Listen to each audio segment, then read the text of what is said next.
Welcome. I hope you all are doing well. Today, we bring you a fascinating and mind-blowing story. This is not just a tale but a reality that will make you think deeply. So, let's dive into this amazing journey. A folk history of slavery in the United States from interviews with former slaves. Volume 3. Samuel Simeon Andrews. For almost 30 years, Edward Waters College, an African Methodist Episcopal school, located on the north side of Kings Road in the western section of Jacksonville, has employed as watchman Samuel Simeon Andrews, affectionately called Parson, a former slave of A.J. Lane of Georgia, Lewis Ripley of Beaufort, South Carolina, Ed Tillman of Dallas, Texas, and John Troy of Union Springs, Alabama. Parson was born November 18, 1850, in Macon, Georgia, at a place called Tatum Square, where slaves were held, housed, and sold. Speculators, persons who traveled from place to place with slaves for sale, had housed 84 slaves there, many of whom were pregnant women. Besides Parson, two other slave children, Ed Jones, who now lives in Sparta, Georgia, and George Bailey, were born in Tatum Square that night. The morning after their births, a woman was sent from the nearby A.J. Lane plantation to take care of the three mothers. This nurse proved to be Parson's grandmother. His mother told him afterwards that the meeting of mother and daughter was very jubilant but silent and pathetic, because neither could with safety show her pleasure in finding the other.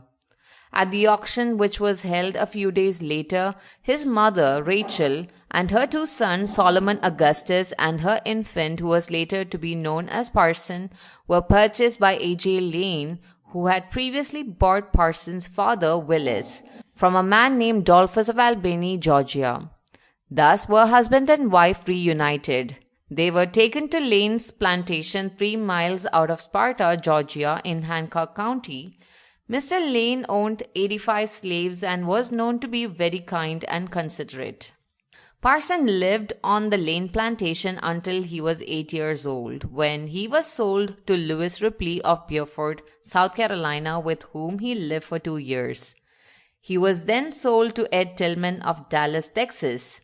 He stayed on the Tillman plantation for about a year, and until he was purchased by John Troy of Union Springs, Alabama, the richest slaveholder in Union Springs, Alabama.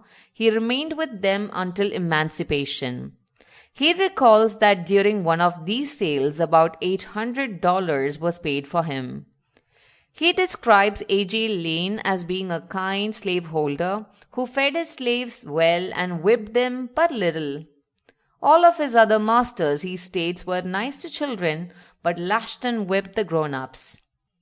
Mr. Lane's family was comprised of his wife Fanny, who also was very kind to the slaves, 5 children, Harriet, Ann, Jenny, Jeff, Frankie, and May Roxy, a brother whose name he does not recall, who owned a few slaves but was kind to those that he did own. Although very young during slavery, Parson remembers many plantation activities and customs, among which are the following: that the master's children and those of the slaves on the plantation played together. The farm crops consisted of corn, cotton, peas, wheat, and oats. That the food for the slaves was cooked in pots which were hung over a fire. That the iron ovens used by the slaves had tops for baking. How during the Civil War, wheat, corn, and dried potatoes were parched and used as substitutes for coffee. That his mother was given a peck of flour every 2 weeks. That a mixture of salt and sand was dug from the earthen floor of the smokehouse and water poured over it to get the salt drippings for seasoning. That most medicine consisted of boiled roots. When thread and cloth were dyed with a dye obtained from maple bark. When shoes were made on a wooden lace and soles and the uppers fastened together with maple pegs. When the white preachers preached, "Obey your masters," that the first buggy that he saw was owned by his master, A.J. Lane. It had a seat at the rear with the rest, which was usually occupied by a man who was called the waiter. There was no top to the seat and the waiter was exposed to the weather. He recalls when wooden slats and tightened ropes were used for bed springs. Also the patience of Aunt Letha, an old woman slave who took care of the children in the neighborhood while their parents worked, and how they enjoyed watching Uncle Humphrey tan cow and pig hides. Parson describes himself as being very frisky as a boy and states that he did but very little work and got but very few whippings. Twice he ran away to escape being whipped and hid in asparagus beds in Sparta, Georgia until nightfall. When he returned, the master would not whip him because he was apprehensive that he might run away again and be stolen by poorer whites and thus cause trouble. The richer whites, he relates, were afraid of the poorer whites. If the latter were made angry, they would round up the owner's sheep and turn them loose into their cotton fields, and the sheep would eat the cotton row by row. He compares the relationship between the rich and poor whites during slavery with that of the white and Negro people of today. With a face full of frowns, Parson tells of a white man persuading his mother to let him tie her to show that he was master, promising not to whip her, and she believed him. When he had placed her in a buck, hands tied on a stick so that the stick would turn her in any direction, he whipped her until blood ran down her back. With changed expression, he told of an incident during the Civil War. Slaves, he explained, had to have passes to go from one plantation to another, and if one were found without a pass, the patrollers would pick him up, return him to his master, and receive pay for their service. The patrollers were guards for runaway slaves. One night they came to Aunt Rhoda's house, where a crowd of slaves had gathered and were going to return them to their masters. Uncle Humphrey the tanner quickly spaded up some hot ashes and pitched it on them. All of the slaves escaped unharmed, while all of the patrollers were badly injured. No one ever told on Uncle Humphrey, and when Aunt Rhoda was questioned by her master, she stated that she knew nothing about it but told them that the patrollers had brought another nigger with them. Her master took it for granted that she spoke the truth, since none of the other Negroes were hurt. He remembers seeing this, but does not remember how he, as a little boy, was prevented from telling about it. Asked about his remembrance or knowledge of the slaves' belief in magic and spells, he said, "I remember this and can just see the dogs running around now. My mother's brother, Uncle Dick, and Uncle July swore they would not work longer for masters. So they ran away and lived in the woods. In winter, they would put cotton seed in the fields to rot for fertilizer and lay in it for warmth. They would kill hogs and slip the meat to some slave to cook for food. When their owners looked for them, Bob Amos, who raised nigger hounds raised solely to track Negro slaves, was summoned, and the dogs located them and surrounded them in their hideout. One went one way and one the other and escaped in the swamps. They would run until they came to a fence. Each kept some graveyard dust and a few light wood splinters with which they smoked their feet and jumped the fence, and the dogs turned back and could track no further. Thus, they stayed in the woods until freedom, when they came out and worked for pay. Now, you know Uncle Dick just died a few years ago in Sparta, Georgia." When the Civil War came, he remembers hearing one night, "Sherman is coming." It was said that Wheeler's cavalry of the Confederates was always running and fighting. Lane had moved the family to Macon, Georgia, and they lived on a place called Dunlap's Hill. That night, 4 preachers were preaching, "Fellow soldiers, the enemy is just here to Bolden's Brook, 16 miles away, and you may be carried into judgment. Prepare to meet your guard." While they were preaching, bombs began to fly because Wheeler's cavalry was only 6 miles away instead of 16 miles. Women screamed and children ran. Wheeler kept wagons ahead of him so that when one was crippled, the other would replace it. He says he imagines he hears the voice of Sherman now, saying, "Tell Wheeler to go on to South Carolina. We will mow it down with grape shot and plow it in with bombshell." Emancipation came, and with it great rejoicing. He recalls that Republicans were called radicals just after the close of the Civil War. Mr. Lane was able to save all of his meat, silver, and other valuables during the war by having a cave dug in the hog pasture. The hogs trampled over it daily. Parson states that among the papers in his trunk, he has a piece of money called shin plasters, which was used during the Civil War.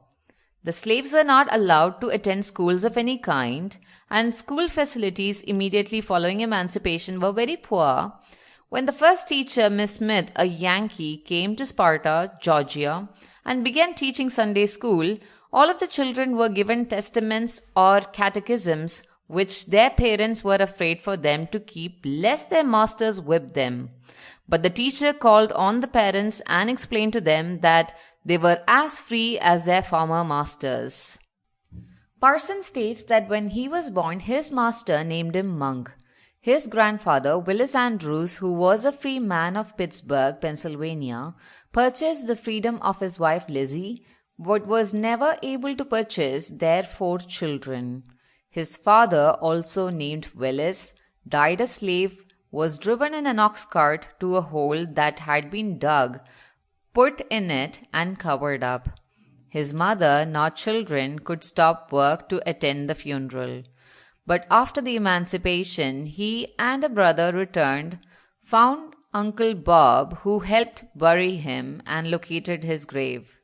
Soon after he had been given his freedom, Parson walked from Union Springs, Alabama, where his last master had taken him back to Macon, Georgia, and rejoined his mother Rachel, his brothers Samuel Augustus, San Francisco, Simon Peter, Louis, Carter, Powell Wendell, and sisters Lizzie and Anne.